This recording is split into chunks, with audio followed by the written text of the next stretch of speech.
La 19e édition du Nagetti Open comptant pour le Challenge Tour, le deuxième tournoi français après l'Open de France. Un tournoi qui s'est tenu traditionnellement au mois de juin sur le magnifique parcours de Saint-Omer, un par 71 que 156 joueurs ont emprunté et parmi eux, beaucoup de Français, 37 exactement au départ de ce tournoi, une volonté de l'organisateur Jean-Jacques Durand. On a travaillé avec la fédération pour qu'ils arrivent à promouvoir les joueurs français, les jeunes Français qui ont du mal à avoir des tournois, des choses comme ça. Donc ils sont 37 là, ça fait partie des objectifs qu'on a. Et parmi ces Français, Sébastien Gros, le Lyonnais, s'est illustré le premier jour, même si c'est un Australien, Terry Pilkadaris, qui est en tête à -5, en compagnie de ce joueur, Hugues Johannes, le Belge, lui aussi à -5, en tête donc après cette première journée.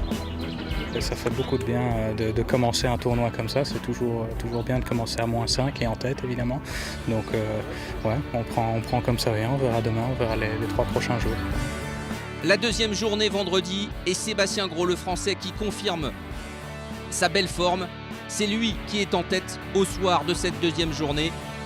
C'est pourtant la première fois qu'il joue sur ce parcours. Non loin derrière, à -4, un autre Français, Thomas Linard.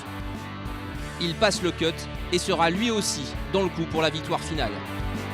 Lui est le fils d'une légende du golf, Javier Ballesteros, le fils du grand Severiano, était également présent à Saint-Omer. Il franchit le cut.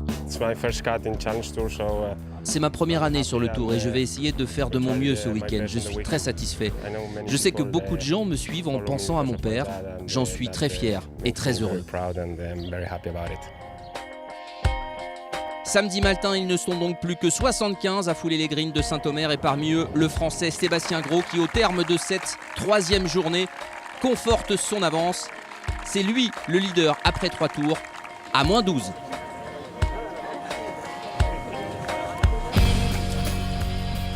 Benoît, mon entraîneur, Benoît Telleria, qui me disait ce parcours, beaucoup de gens se plaignent et il faut l'aimer parce que celui qui fera une bonne semaine, ce sera quelqu'un qui aura le sourire à la fin du tournoi, après 4 jours. Donc moi j'essaie de l'aimer, de taper les meilleurs coups possibles, de faire les meilleurs choix possibles et taper les meilleurs coups possibles. Et bon, c'est vrai que pour l'instant ça tourne bien, ça tourne très bien. Sébastien Gros en tête, Thomas Linard, un autre Français en embuscade. Et derrière, un Néo-Zélandais, Ryan Fox, accompagné d'un Australien, Terry Pilkadaris. Ce sont les joueurs qui peuvent menacer Sébastien Gros. Une douzaine de joueurs se tiennent en quelques coups. Tout reste encore possible en amont de la 4e journée. Au classement donc, une avance confortable pour le Français. Et derrière, la bataille pour les places d'honneur.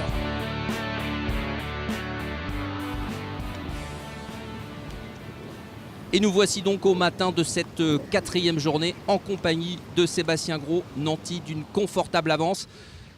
Cela sera-t-il suffisant pour remporter ce Nagetti Open? Nous allons le voir et nous le vivre pendant une trentaine de minutes. À mes côtés, comme chaque année, pour commenter ce tournoi, Sylvain Raoult, professeur ici sur ce parcours que vous connaissez par cœur. On voit ici Terry Pilkadaris, l'Australien, et le premier coup donné par ce joueur pour aborder ce 4e tour. Voilà une mise en jeu au ralenti, ça semble bien, ce par 4 qui a un fairway qui déverse un peu de droite à gauche. Donc en général, les joueurs tapent un fade contrôlé. Le trou n'est pas très long, mais on peut vite s'embarquer sur la gauche dans un mauvais rough. Ici Ryan Fox, le Néo-Zélandais. Et on va voir donc Sébastien Gros. Voilà, qui a une confortable avance, mais bon, surtout sur ce genre de parcours avec des conditions assez difficiles, parce qu'on va avoir pas mal de vent aujourd'hui. Il n'est pas encore au bout de l'aventure. Potentiellement sa première grande victoire sur le Challenge Tour. Voilà, ça semble très bien, mais il a super bien géré son tournoi depuis le début de la semaine. Il a été très bien coaché, surtout sur l'approche mentale et stratégique du parcours et du tournoi par son entraîneur Benoît Telleria. Alors on sera bientôt en compagnie des leaders qui vont vers le green numéro 1. Ici on est au trou numéro 2 en compagnie de Javier Ballesteros dont on a parlé, qui ne va pas réussir à revenir sur la tête, mais on peut signaler quand même son très très beau parcours et son très très beau tournoi à 24 ans. Trou numéro 1 donc ici, deuxième coup en compagnie du néo-zélandais Ryan Fox.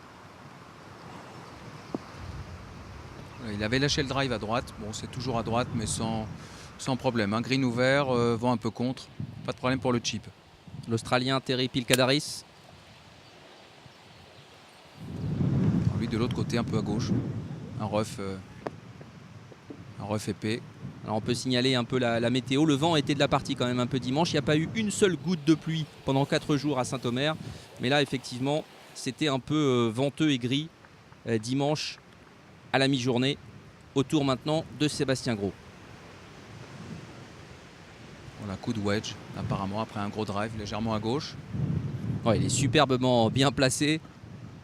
Il était peut-être un peu tendu Sébastien après ses 3 premiers jours assez extraordinaires. Et là on le voit tout de suite en position de birdie au trou numéro 1 ici. On retrouve un des prétendants aux places d'honneur, peut-être à la victoire, on ne sait pas. Justin Walters. Superbe coup ici. Mais le putt de retour ne sera pas évident sur ce trou numéro 2.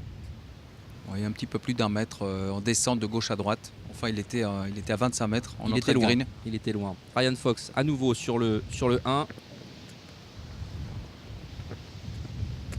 Alors lui là, ça roule. Il va se retrouver en bord de green pour sauver le par. Ça va pas être évident. Voilà, il va probablement putter, mais ouais, un peu nerveux sur le chip. Là, c'est sorti très vite de la phase de club. L'Australien Pilkadaris, lui, est un peu court. On sent un peu de tension peut-être pour ce premier trou chez les joueurs. Il faut se mettre en route, c'est un peu le round d'observation. Alors on retrouve Ryan Fox pour sauver le par sur ce trou numéro 1. Oui, ça rentre. Ça rentre. Ouais, ça vaut bien des birdies, ce par sauvé sur le 1. Un peu tiré par les cheveux, oui, il peut être content, il peut avoir le sourire. Il sourit parce qu'il est peut-être un peu chanceux. Alors qu'à nouveau, on retrouve Sébastien Gros qui lui ne manque pas l'occasion et qui commence de la plus belle des manières cette 4e journée. Un birdie sur le 1. Et il conforte donc son avance. Thomas Linard, un autre Français qu'on retrouve ici au départ du trou numéro 4. Le 4, un par 3, 160 mètres. Là, on peut voir d'après le finish qu'il a fait un coup punché pour garder cette balle très basse. Il y a beaucoup de vent contre. Et apparemment, c'est très bien réussi.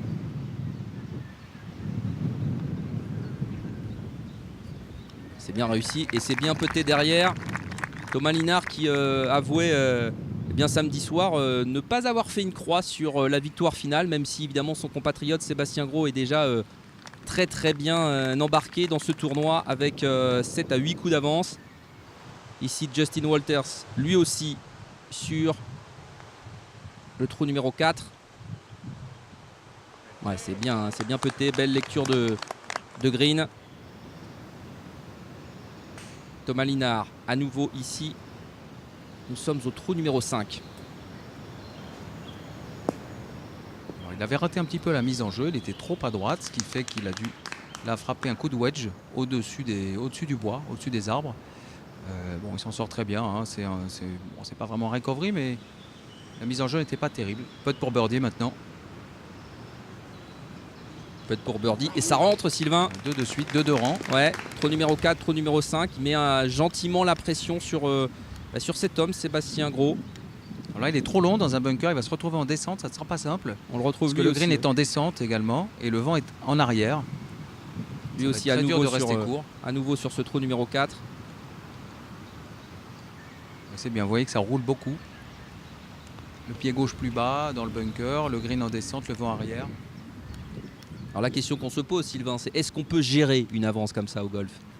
Je pense qu'il n'en est pas à son coup d'essai, il a quand même de l'expérience sur le tour asiatique, il a failli gagner sa carte européenne, il a fini par 3 bogeys pour rater d'1 point à la finale des cartes européennes. Ensuite la gestion, oui il peut gérer mais c'est pas pour ça qu'il va gagner, surtout sur un parcours qui est très sélectif. Il suffit d'un double bogey d'un adversaire qui fait birdie pour se faire remonter de 3 points sur un trou. Bah, le voici, hein, le premier bogey de la journée, lui qui avait commencé par un birdie. Sébastien Gros, on l'a vu sur ce trou numéro 4. Pour le moment, rien de grave, toujours une confortable avance.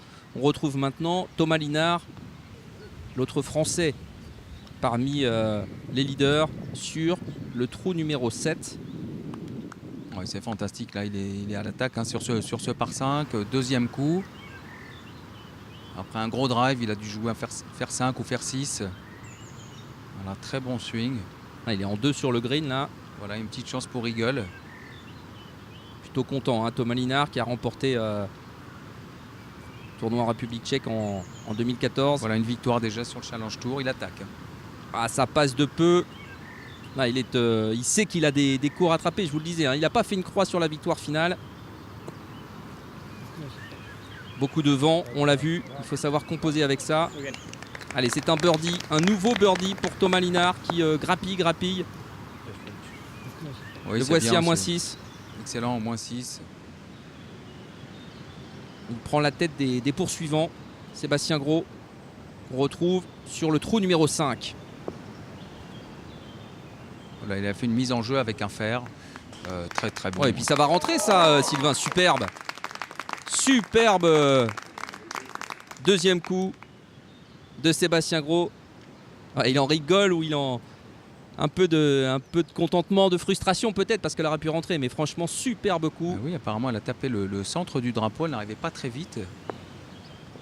Ryan Fox également lui aussi. Là on a du très très haut niveau. Le néo-zélandais, c'est dedans. Birdie encore. C'est birdie. Et lui aussi, hein, il faudra compter avec lui. Et pour Sébastien Gros, presque une formalité après ce formidable deuxième coup sur ce trou numéro 5. Voilà, on voit toujours le vent hein, qui souffle beaucoup. Voilà, de retour au 7, le drapeau est assez proche du bunker.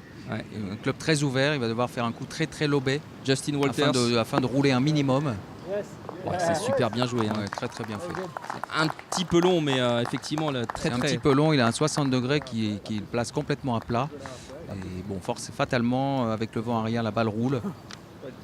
Alors, on le revoit ici. Hein. Son approche du green sur le 7. Voilà, en fait, après des très gros drives, ils attaquent le green avec fer 7 sur ce par 5. Et voilà, c'est dedans Birdie. pour Walters qui lui aussi grappille petit à petit son retard. Ici, Javier Ballesteros, ça fait forcément plaisir. Il y avait beaucoup de public qui était là pour suivre sa partie. Le fils, je vous le disais, de la légende, le fils de Severiano, présent pour la première fois ici sur les greens de Saint-Omer. Et on le voit ici au trou numéro 9. Sa balle qui roule. Ouais, qui va se diriger superbement, quasiment au pied du drapeau. Position d'eagle pour Javier Ballesteros, plutôt content. Ouais, magnifique, hein, le 9 par 5, pas trop compliqué, mais voilà, surtout vent arrière. Et Ouais, ils arrivent à superbe. attaquer avec des petits clubs. Voilà, Eagle Eagle ici, bravo. pour l'Espagnol. Fantastique. Autour maintenant de Thomas Linard d'aborder il a fait un très gros drive ici. Hein. ce trou 9. Très gros drive, il a wedge en second coup sur ce par 5.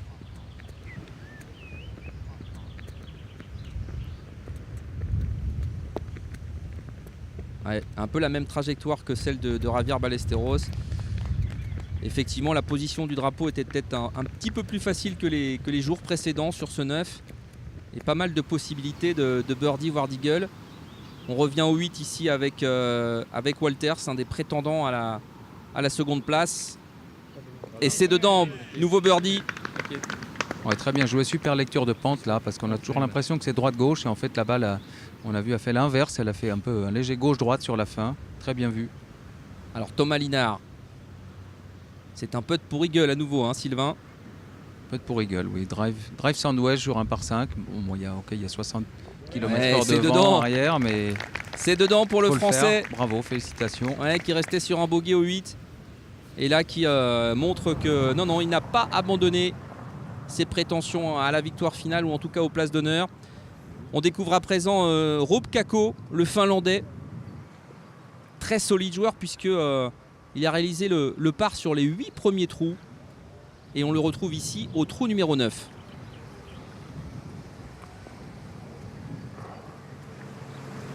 Et un coup très roulant qui va à nouveau se rapprocher du drapeau. Mais pour lui, ça sera peut-être un peu plus difficile. Oui, il va se retrouver à 6 mètres en montée avec une pente un peu de gauche à droite. Bon, on voit, ils attaquent tous par la gauche parce que le trou déverse fort à droite. Le fairway et le green. Voilà, putt pour eagle encore. Rob Kako, le Finlandais, bien placé, très solide. Oui, c'est dedans. Superbe. Voilà, 8 premiers trous, 8 parts. Et là, il nous claque le birdie qui lui permet de remonter vers la seconde place. Sébastien Gros, lui, au trou numéro 8. Et c'est dedans. Très solide le Français. Non seulement il ne faiblit pas, mais en plus, il accroît son avance. Ouais, solide et super gestion de parcours parce qu'en fait, il ne se contente pas d'assurer son avance. Il joue ça, c'est un parcours comme un autre pour lui. Oui, on le voit ici en compagnie de son caddie Arnaud Garrigue, joueur de golf également, grand ami de Sébastien Gros. Il a été une aide très très précieuse pour le Français pendant 4 jours.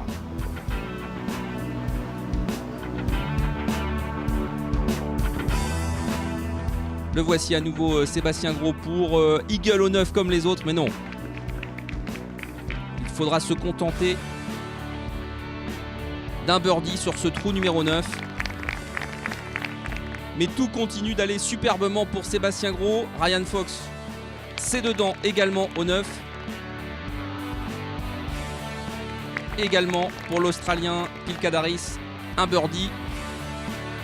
Et donc, à la moitié de cette 4e journée, on voit le classement. Sébastien Gros, moins 15. Et c'est un autre Français, donc Thomas Linard, qui est 2e, moins 7. Le trou est fait. Sébastien Gros, plus que jamais, en position de remporter ce Nagetti Open. Le trou numéro 12 maintenant, l'un des trous les plus emblématiques de ce parcours, de ce par 71, Sylvain. Oui, le 12 a un long par 4, en dogleg droite, en montée, avec un green pentu, double plateau. Alors je pense qu'il ne va pas être hyper compliqué au niveau de la position de drapeau pour ce 4e tour, mais il reste à faire toujours une bonne mise en jeu sur la gauche pour se laisser un petit fer dans l'axe, dans l'ouverture. Ici on est avec Thomas Linard qui aborde donc ce trou numéro 12.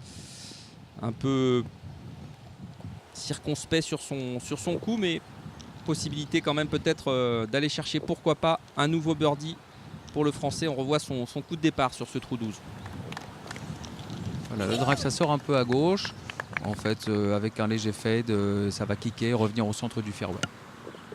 Alors le long putt de Thomas Linard. Oh, c'est superbe! Ça rentre! Ah oui, là les applaudissements du public. Le Français qui enchaîne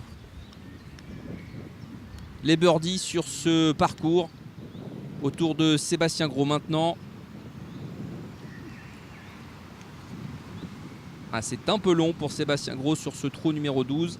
Oui, et ce sera bunker. Un petit peu moins bien géré. Là, il avait fait un drive sur un très bon spot, long à gauche avec l'ouverture. Et puis, c'est un endroit où on a les pieds relativement à plat. Un peu fort. Il a un sandwich dans les mains. Après, quand même un super drive. Hein. Sortie de bunker sortie pour un petit peu compliqué. Hein. Le leader. pied gauche beaucoup plus bas. Green en descente. Voilà, super. Très bien fait, sorti, bien géré. En fait, c'est pas trop stressant parce que vent contre, il y a possibilité malgré le green en descente de mettre beaucoup d'effets rétro. Et donc, voilà, le ravin qui est en dessous fait moins peur. Impeccable, des appuis bien tenus, stance large, solide. Et un grand mouvement bien rythmé. Et un nouveau putt cette fois-ci pour sauver le par sur ce par 4. Ah, c'est raté pour Sébastien. Il faut bien qu'il laisse un peu l'espoir à ses poursuivants peut-être de revenir. Oui, petit accro, bogey. Un petit bogey sur ce 12. Je pensais avoir fait une belle sortie de bunker, mais voilà, on voit sa réaction. Allez, il peut se permettre, hein, Sébastien Gros, vu son avance, il peut se permettre, alors que le public est venu très nombreux, puisque les organisateurs avaient décidé eh bien, d'ouvrir gratuitement les accès au green. Il peut se permettre, Sébastien Gros, un petit bogey comme ça, il ne faudrait pas qu'il y en ait trop, alors que Thomas Linard, lui, continue d'enchaîner sa belle journée. Voilà, un bon tour, là il fait une attaque de drapeau sur le 3e coup du 14 qui est un par 5 et il a une bonne chance de birdie. Rupcako, on va retrouver Thomas Linard dans un instant. Rupcako, lui, se bat pour la seconde place. A priori, ça sera dur de revenir sur Sébastien Gros. Oh, superbe! Superbe ici au 15. On le revoit, le Finlandais. Il a été extrêmement solide lors de ce 4e tour. Un petit coup de wedge, hein, trois quarts de swing avec le sand wedge. Oh oui, superbe réaction. Il se dit, mais elle aurait presque pu rentrer celle-là. Oui, il en manquait un tout petit peu. Super beau coup en tout cas. Il a dû faire un drive monstrueux, hein, même avec le vent arrière. Pour arriver là, le 15 c'est un par 5 pour les amateurs et un par 4 pour la configuration open. Et Thomas Linard, lui, au 14, il enchaîne, ça le fait sourire, il enchaîne un nouveau birdie. Alors, il doit savoir, hein, alors que, je vous le disais, hein, le public venu extrêmement nombreux ce dimanche, le soleil est de retour. Thomas Linard, birdie, Rupcako, la même chose. Et il va enchaîner derrière vers ses derniers trous, on le voit ici. Thomas Linard, on le retrouve au trou numéro 18. Le clubhouse n'est plus très loin. Dernier trou pour le Français. Voilà, un petit peu dans le rough, là, un rough un peu fleuri de trèfle. Bon, c'est impeccable. Ouais, parfait. Bien géré, un petit fer, un vent arrière. Bon, ils arrivent à taper les drives à pas loin de 300 mètres, vent arrière. On retrouve dans sa partie le Belge, Hugues Johannes, qui était parmi les leaders au soir du premier tour. Il a un petit peu fléchi, le Belge, 25 ans, qui s'est donné les moyens il y a quelques années eh bien, de vivre sa passion, de passer pro, après quelques années d'études et de golf aussi aux États-Unis. Thomas Linard, lui, n'avait passé que peu de cuts depuis le début de la saison, eh bien, a retrouvé tout son jeu, son petit jeu aussi qui faisait sa force ces dernières années. Alors ça ne sera pas birdie sur ce 18, c'est un peu court. On va finir par un par. Voilà, il va enchaîner, on voit sa carte ici. 5 birdies, 1 eagle pour le Français. Et une deuxième place peut-être à conquérir. On va attendre évidemment les autres joueurs derrière lui. Hugues Johannes, il finit ses 4 tours superbement, le Belge. Un beau birdie sur ce 18. Il conclut eh bien, ce tournoi aux alentours de la 12e place avec le par. On retrouve notre leader. Il a quasiment parti gagné à ce moment-là, à moins d'un accident, j'allais dire. Sébastien Gros au trou numéro 17. Oui, là, il faudrait un très gros accident, mais bon, on ne sait jamais. Drapeau difficile, second plateau, hein, tout petit plateau. Vent arrière, bon, c'est parfaitement joué, bien géré. Un peu long, mais vent contre, il n'aura aucun problème à gérer sa distance. Et puis on le voit ici pour aller chercher... Oh, c'était bien joué, hein, pour aller chercher un nouveau birdie sur ce 17. Très serein, très très serein. Ouais. Et il va enchaîner évidemment. Et là, à ce moment-là, dans sa tête, je pense que il sait que il va s'adjuger ce tournoi, sa première grande victoire. Voilà, on le voit, le point serré. Ça y est, plus qu'un trou pour Sébastien Gros. En attendant, on retrouve le Finlandais Rupcako. Lui, c'est tout simplement obligation de birdie sur ce 18 pour aller chercher Thomas Linard qui est oui, il va falloir rentrer ça deuxième. Pour prendre la deuxième place. Oui. Deuxième ex-aequo. Justin Walters, lui qui a un peu craqué sur la fin. Magnifique. Très solide, un bon gabarit. Voilà, 3 quarts de swing avec un pitching wedge. Coup de tenue. Même chose pour Kako. Ouais, Rupcako. Voilà, obligation de birdie ici pour aller chercher la seconde place. Voilà, c'était bien peté Sylvain, mais ce sera le par seulement. On voit ici une journée extrêmement solide. Un eagle, un birdie, sinon que des pars, pas une seule entorse. Ouais, Maître Rob Kako. je crois qu'il est super, il est content. Ouais, il a l'air ça va être- satisfait, je pense qu'il a fait un super tour, il doit être très, très satisfait de son jeu. Justin Walters, lui, qui va finir un peu plus loin. Le Sud-Africain. Pas mal de birdies, mais on a vu un parcours retour un peu plus difficile. Voilà, bien en finale, mais un peu plus décousu quand même. Et voici donc Sébastien Gros, ça y est, il va pouvoir savourer sa première victoire. Et il touche le green, Sylvain, tout de Ouais, suite. Fantastique. Position de birdie pour finir. Super gestion, là, au drive, il prend un spot très très sûr du côté gauche du fairway. Gros drive, encore une fois. Voilà, Là, on est coup de wedge. On est dans le plaisir, hein, parce qu'il sait qu'il a remporté ce tournoi. Ah, il peut être content de lui, il a remarquablement joué pendant 4 jours. Très très régulier. 4 tours. Très bien géré. Et Et puis 4 quand fois sous le par. Hein. Voilà, puis toute la semaine en tête. Enfin, sauf le premier jour, il était à 1 point, mais il faut tenir, il faut gérer cette pression.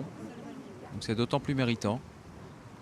Alors, on a vu le second coup de Terry Pilkadaris. Voici maintenant Ryan Fox au 18. Un peu long. Mais c'était son deuxième coup puisqu'il était arrivé en un coup au pied du green, Sylvain.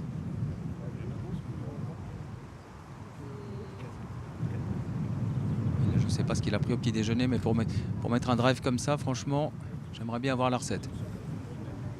Bon, c'est insolide, hein, c'est très, très athlétique. A priori, il avait coupé la trajectoire. Ouais. Alors Terry Pilkadaris, lui, ça roule, ça roule, ça roule. Pour l'Australien. Un coup roulé, bon, qui roule un peu trop, on a vu. Et donc, Ryan Fox, le Néo-Zélandais, c'est pour sa birdie. première saison en Europe. Ah, c'est dommage. Parce que là, après sa prise de risque sur le premier coup, il aurait mérité de finir par un birdie. Sa première saison en Europe, Sylvain, pour le Néo-Zélandais. Et il finit à -4. C'est de bon augure. Un swing. Alors, paradoxalement, il a un gabarit quand même très, très, très compact, mais il a un swing assez lax, assez grand. Terry Pilkadaris, lui, mal embarqué sur ce 18. Il finit par un par. Voilà, un bon putt, un bon chip putt. Et Sébastien Gros, sa dernière occasion de birdie, finir en beauté ici, ce Nagetti Open. Eh ben oui. Ce Oh là sera là. le cas. -14. Superbe carte encore Magnifique, hein, jusqu'au bout, on survolait le tournoi. ce dimanche pour le Lyonnais de 25 ans.